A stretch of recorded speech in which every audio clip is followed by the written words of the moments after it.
Okay, do we have everybody on? That's a good question. We have 12. One, One, two.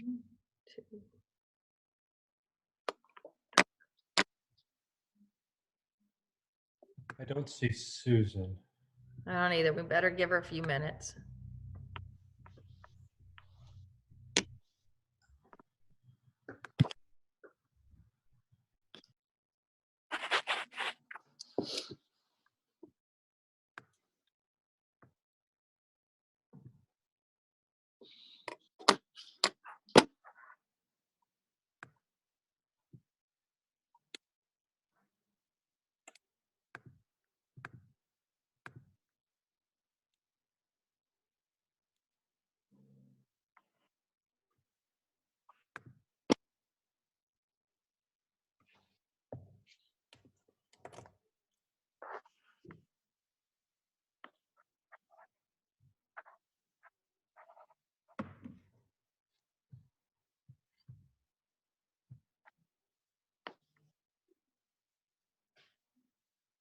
Julie Bell, are you here?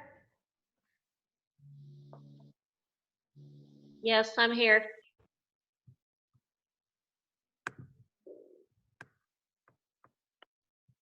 Oh, there's Susan. Susan's in. all right, that's everybody, correct? I believe so. Okay. Couple minutes after 5:30, but we will get this meeting restarted and to come back into open session. I welcome everybody. Good stand and join me for the Pledge of Allegiance. We'll have a tag on the screen. Pledge allegiance to the flag, The flag, United United States of America, to the republic which it stands, one nation, under God, indivisible. God, indivisible, with liberty and justice for all.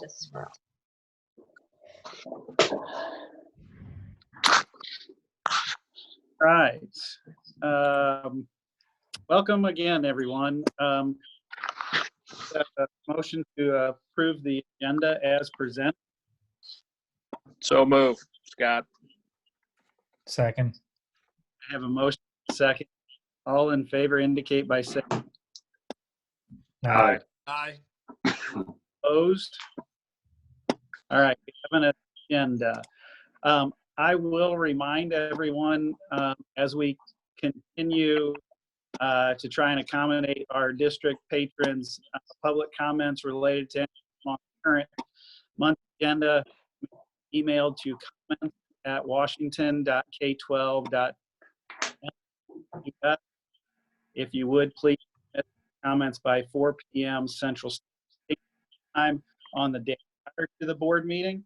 And I will continue to remind everyone of that. And that is on our web page too when you get to board docs. Julie, did we have any comments? No, there were none. All right, well then let's move on to the executive reports, reentry considerations. Dr. Van Leer. Did we approve the agenda? Yes? Yes. We did. I missed that. I must have been staring off into space. I apologize. So, I wanted to come in here and share with the board the reentry considerations, just to let you know that it is something that we're working on.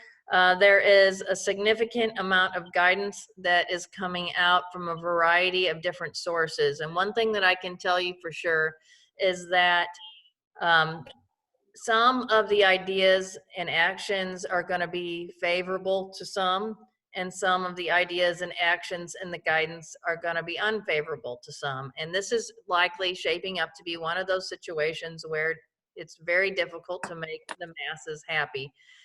Ultimately, our decisions from a leadership perspective, from a teaching and educating perspective, and from the Board of Education, School District of Washington, we take the information, we make the most informed decision with the best guidance, with the most appropriate individuals in collaboration, and make a decision that we feel is in the best interest of our school district, students, and families. And in this case of reentry, we're in the middle of what I would call unprecedented, uncharted territory. I mean, this is going to be in the history books for years and years to come. And the guidance that we're seeing on reentry basically is from the Missouri School Boards Association. There's a 91-page document there. We're looking at guidance from Gallagher Bassett and from Music. They provide our insurance and risk management and consulting features. We're looking at our associations for guidance. We have Education Plus in St. Louis that's providing guidance, the Department of Health.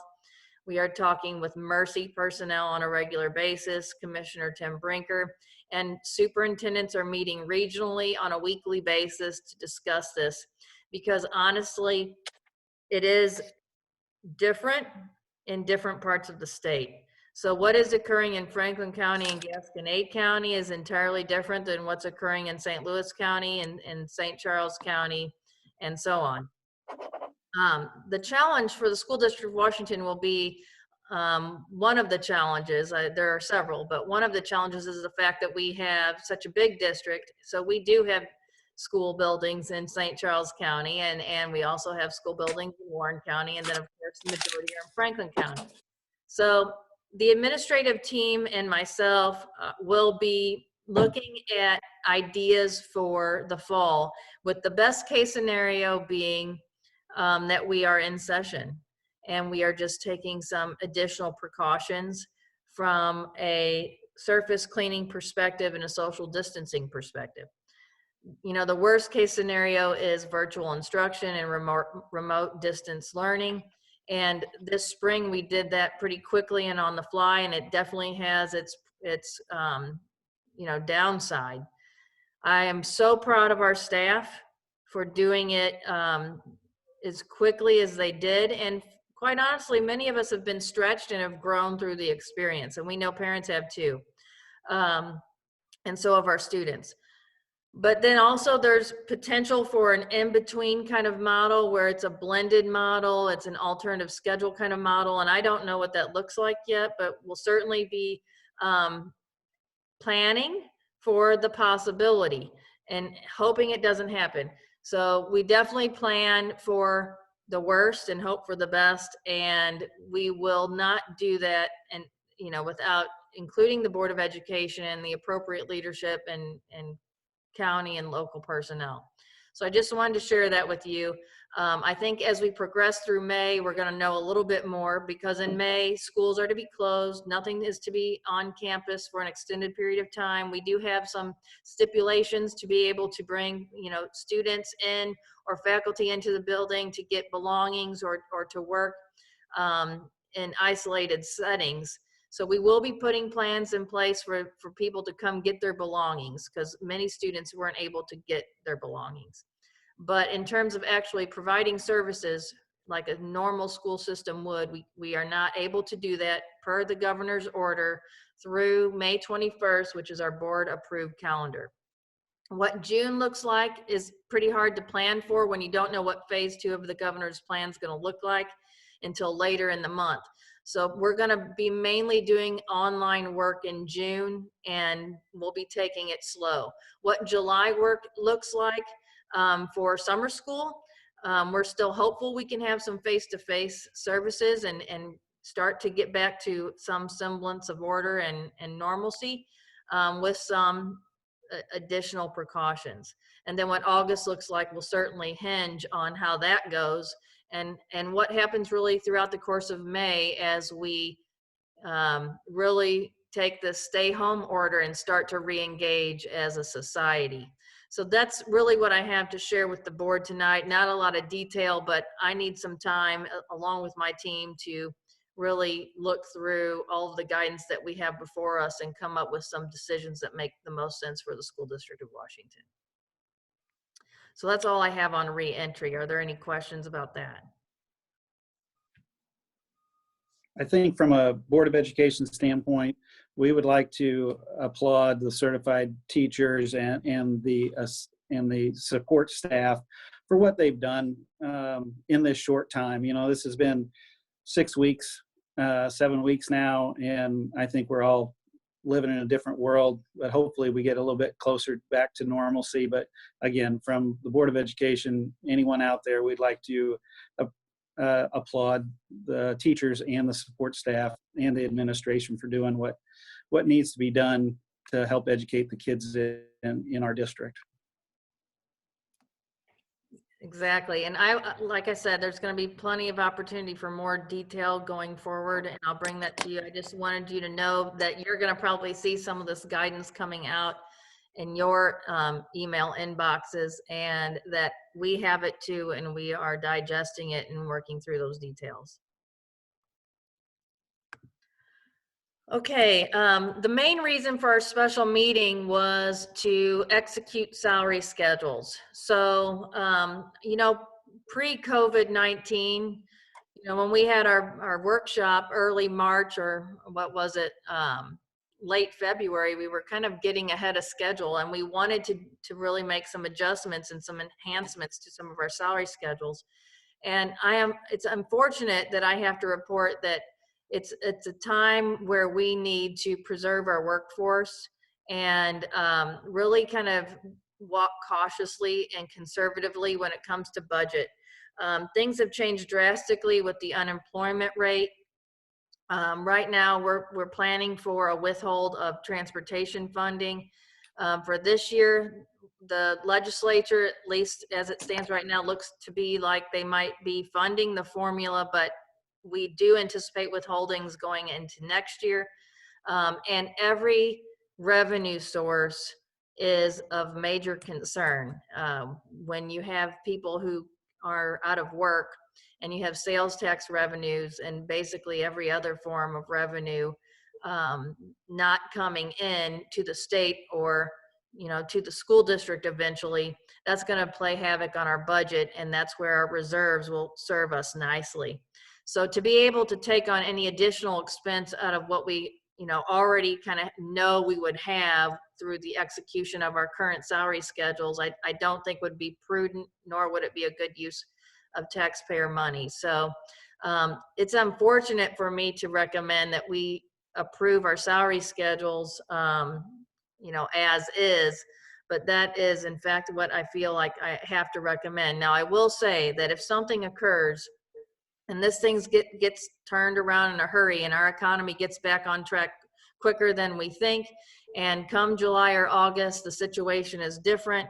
You know, after we set our tax levy and we are in a position to make an adjustment, we can certainly entertain that then. But we have contracts that need to be out by May 15th and employees we need to communicate with. So at this time, I would recommend that the board approve salary schedules as presented, which basically means they haven't changed since last year, that we would be executing our current schedules and doing steps and lateral movement only. The only change is to the support staff salary schedule for lunch aides and cooks in order to get in compliance with the minimum age law requirements. Otherwise, nothing has changed. The administrative ranges have not changed, nor have any other employee groups. So I will entertain any questions. I also have Robin and Rachel available to answer your questions as well.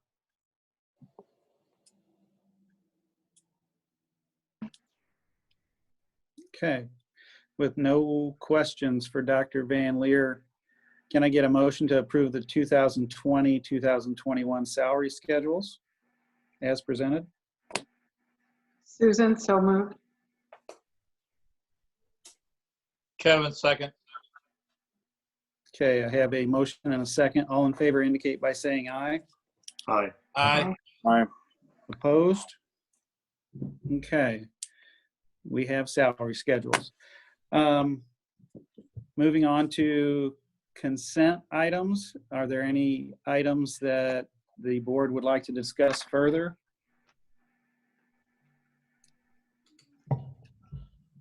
Okay, hearing none. All matters listed under the consent agenda are considered to be routine by the board, by the school board, and will be acted upon by one motion. There will not be separate discussion on these items unless the discussion is desired by a member of the board. Since no items have been pulled, the items pass by unanimous consent. So moving on to our next board meeting, which would be May 27th. Probably still virtual, but we will cross that bridge when we get closer to it. Yeah, I do think we'll have a conversation either at that meeting or just prior to that meeting as to whether we think June could be, in a larger room and face to face, or if we want to continue in this manner. Okay. All right. Any other comments pertaining to any material? If not, can I get a motion to adjourn? Matt, motion. Matt made a motion. Scott seconded. All in favor indicate by saying aye. Aye. All right, opposed. We have a adjourned meeting. Thank you all for coming, and you've got our email addresses if you need to talk to us, and otherwise we'll see you on the 27th of May. Thank you. Thank you very much. Thanks. Good night. Good night.